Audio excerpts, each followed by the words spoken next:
મહીપતસિંહ બોલું છું. હા બોલો બોલો. એટલે અમારી જવાબદારી એટલે ભાઈ મને કીધા કરાય ત્યાં એટલે તમને જાણ એટલે કે તમે લેવા આવી જાવ એટલે તમને ફોન કર્યો, તમને લેવા બોલાયા. હું શું કામ બોલાવું? મને કઈ થોડા આવ્યા છે, મને તો ખબર નથી નોકરીએથી આવ્યો. તમારા મા બાપ છે તો તમારે લેવા તો આવવું પડે મારા ભાઈ. પણ મારા મા બાપ છે તો હું મા બાપ માનું તે મને દીકરો માનते તો મને કહીને પણ નીકળે ને.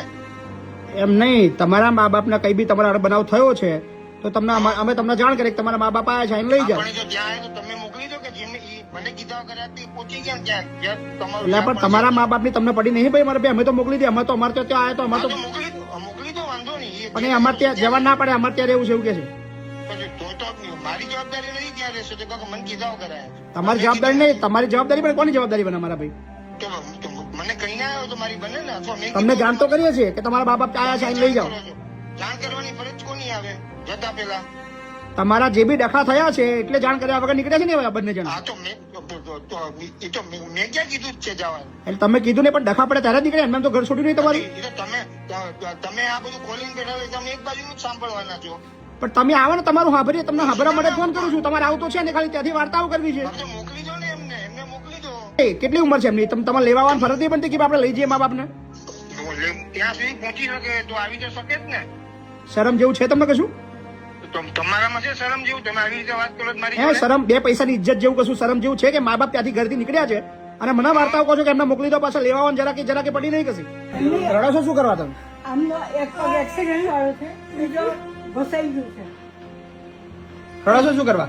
એક દીકરો આવો બકા ને તેમને નોકરી કરી 72 વર્ષ સુધી. લોકડાઉન થી મેં પણ આવા પગે નોકરી કરતો હું. એ રાખશો જ નહીં કે? હા, અને એના ઉપરથી એ વ્યક્તિ કેવી છે ખ્યાલ આવે છે. તમને તો ખબર તમારો છોકરો કેવો તમને ખબર છે ને? અમને તો ખબર જ છે. ખબર જ છે. અને આમાં મારો ફોન છુપાવી દે, ફોન છુપાવી દે. બોલો દાદા, ક્યાંથી આવ્યા છો? અમદાવાદ. અમદાવાદ. શું નામ તમારું? ભવજીત રાણા. ભવજીત રાણા. અમદાવાદમાં ક્યાં રહો છો? Satyam apartment, solar. Solar road. તમારું નામ બા? વીણા. તમારા દીકરાને ફોન કર્યો કે લેવા આવી તો ગંદી ગંદી ગાળો બોલે છો? એને અમારી સાથે બનતું જ નથી. બનતું જ નથી. હા, અમને પૈસા આપે નહીં, અમે પૈસા વગર ચલાવીએ. મારો ફોન 15 દિવસથી ફોન જ લઈ લીધો છે, છુપાવી દીધો છે. અને આ એક બીજો ફોન છે એનું રિચાર્જ નથી કરાવી આપતા. અચ્છા. હા. તમે જોડે રહો છો કે અલગ રહેશો? જોડે રાખતા નહીં બરાબર? એમાં શું, અમારી સાથે કોઈ બોલે નહીં, એક શબ્દ એટલે બોલવાનું જ નહીં. સવારે અમે એને કીધું કે ભાઈ તમારા મમ્મી પપ્પા આયા છે લેવા આવો, ગાડી મેળવો એવું એવું કીધું. એવું કઈ વાંધો નહીં. તમારે રહેવું છે ને અહીંયા? હા, રહેવું છે. કઈ વાંધો નહીં. ચલો, એ છોકરાનું નામ બોલો ને તમારે? જ્વલંત. જ્વલંત. કામ શું કરે છે? મેડિકલ ફાર્માસ્યુટિકલ કંપનીમાં એમાં નોકરી કરે છે? નોકરી કરે. ઓકે, કશો વાંધો નહીં.